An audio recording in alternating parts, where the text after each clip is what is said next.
அஸ்ஸலாமு அலைக்கும் வரஹ்மத்துல்லாஹி வபரகாத்துஹு. ஹதரத் அனஸ் ரலியல்லாஹு தஆலா அன்ஹு அவங்கள்ட்ட கேட்கப்பட்டது, கான நபி ஸல்லல்லாஹு அலைஹி வஸல்லம் ஸல்லா பினா அலை, பெருமானார் ஸல்லல்லாஹு அலைஹி வஸல்லம் அவர்கள் செருப்பு அணிஞ்சிக்கிட்டே தொழுதுருக்காங்களா அப்படின்னு ஒரு கேள்வி கேட்கப்பட்டுச்சு. அனஸ் ரலியல்லாஹு தஆலா அன்ஹு சொன்னாங்க, ஆமாம், அவங்க செருப்பு போட்டே தொழுதுருக்குறாங்க அப்படின்னு சொன்னாங்க. ஆக ஸல்லல்லாஹு அலைஹி வஸல்லம் அவங்க தொழுகையில் செருப்பு அணிஞ்சிருக்கிறாங்க அப்படிங்கிறத நம்ம விளங்க முடியுது. இன்றைக்கும் கூட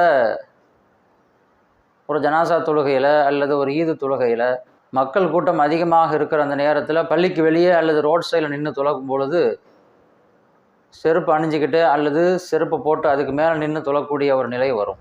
அந்த மாதிரி நேரங்களில் நாம் தொழக்கூடிய அந்த தொழுகை சரியாக இருக்கணும் அப்படின்னு சொன்னால் அந்த செருப்பு முதல்ல சுத்தமாக இருக்கணும். ஏன்னா தொழுகையினுடைய மிக முக்கியமான நிபந்தனைகளை ஒன்று, இடம் சுத்தமாக இருக்கணும், ஆடை சுத்தமாக இருக்கணும், உடம்பு சுத்தமாக இருக்கணும். செருப்பில் ஏதாவது அசுத்தம் பட்டுட்டா அந்த அசுத்தத்தை எப்படி நீக்கிறது, எப்படி அந்த செருப்பை சுத்தம் செய்கிறது அப்படிங்கிறத நாம் தெரிஞ்சுக்கணும். ஸல்லல்லாஹு அலைஹி வஸல்லம் அவங்க ஒரு ஹதீஸில் சொன்னாங்க, இதா வத்திஅ அஹதுக்கும், உங்களில் ஒருவர் செருப்பை கொண்டு அசுத்தத்தை மிரித்து விட்டால் ஃபைன்ன துராபலஹு தஹூருன், அதை சுத்தப்படுத்தக்கூடியதாக மண் இருக்கும் அப்படின்னு சொல்லி ஸல்லல்லாஹு அலைஹி வஸல்லம் அவங்க சொன்னாங்க. நமக்கு தெரியும், மண்ணுக்கு தூய்மைப்படுத்தக்கூடிய ஒரு தன்மை இருக்குது. தண்ணியை கொண்டு எப்படி ஒரு அசுத்தத்தை தூய்மைப்படுத்த முடியுமோ அந்த மாதிரி மண்ணை கொண்டும் தூய்மைப்படுத்த முடியும். அதனால தான் மண்ணை கொண்டு நாம் தயமம் செய்கிறோம். நாயினுடைய எச்சில் பட்டுட்டா மண்ணை கொண்டு சுத்தம் செய்யணும் அப்படின்ட்டு ஹதீஸில் இருக்குது. அசுத்தத்தை தூய்மைப்படுத்தக்கூடிய தன்மையும் மண்ணுக்கு இருக்குது. அதே மாதிரி ஒரு நாற்றத்தை அல்லது ஒரு அசுத்தத்தை மறைக்கக்கூடிய தன்மையும் மண்ணுக்கு இருக்குது. அதனால தான் ஷரியத்து ஒருவர் இறந்து விட்டால் புதைத்து விடுங்கள் என்று நமக்கு சொல்லுகிறது. இன்றைக்கி எத்தனையோ ஜனாசாக்களை நாம் அடக்கம் பண்ணுறோம். அடுத்தடுத்து ஜனாசாக்கள் அடக்கப்பட்டுக்கிட்டே இருந்தாலும் கூட மையத்தினுடைய வாடையோ அல்லது அந்த துர்நாற்றமோ வெளியே வர்றதில்லை.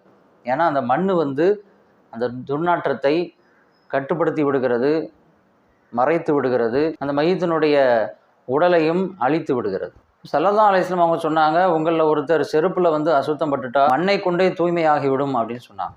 அதாவது செருப்பில் ஒரு நஜீஸ் பட்டு அந்த செருப்பை கொண்டு நாம் அடுத்து நடக்க அடுத்தடுத்து தூய்மையான மண் அந்த செருப்பில் பட ஏற்கனவே பட்ட அந்த அசுத்தம் நீங்கிவிடும் அப்படிங்கிறது அந்த ஹதீஸினுடைய கருத்தாக இருக்குது. மண்ணை கொண்டே செருப்பில் இருக்கக்கூடிய அசுத்தத்தை தூய்மைப்படுத்த முடியுமா என்ற கேள்விக்கு ஹனஃபி மதுஹபை சார்ந்த இமாம்கள் சொல்கிறார்கள், இப்படி மண்ணை கொண்டும் சுத்தம் செய்ய முடியும். அதாவது செருப்பில் அசுத்தம் பட்டுட்டா தரையில் அல்லது ஒரு மண்ணில் தேய்ச்சாவே அது சுத்தமாயிரும் அப்படிங்கிறதுக்கு இந்த ஹதீஸை அவங்க ஆதாரமாக கொண்டு வராங்க.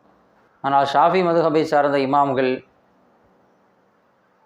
செருப்பாக இருந்தாலும் தரையாக இருந்தாலும் ட்ரெஸ்ஸாக இருந்தாலும் அசுத்தம் பட்டு விட்டால் அதை தண்ணியை கொண்டு தான் சுத்தம் செய்ய முடியும் என்று கூறுகிறார்கள். இன்றைக்கு நவீன காலகட்டத்தில் நாம் போடக்கூடிய செருப்பு அப்படிங்கிறது அதில் நிறைய டிசைன்கள் வருது, நிறைய வேலைப்பாடுகளோடு அந்த செருப்பு தயாரிக்கப்பட்டு தரப்படுது.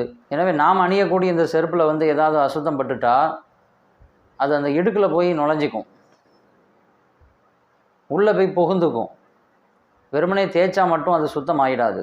அதனால் ஷாஃபி மதுஹபை சார்ந்த இமாம்கள் சொல்கிற மாதிரி இன்றைக்கி நாம் போடக்கூடிய செருப்பில் அசுத்தம் பட்டால் நன்கு கழுவி சுத்தம் பண்ணால் மட்டும்தான் அது தூய்மையாகும் அப்படிங்கிறத நாம் விளக்கணும். நாம் இன்றைக்கி பெரும்பாலும் செருப்பு போட்டு தொழுகிறதில்லை.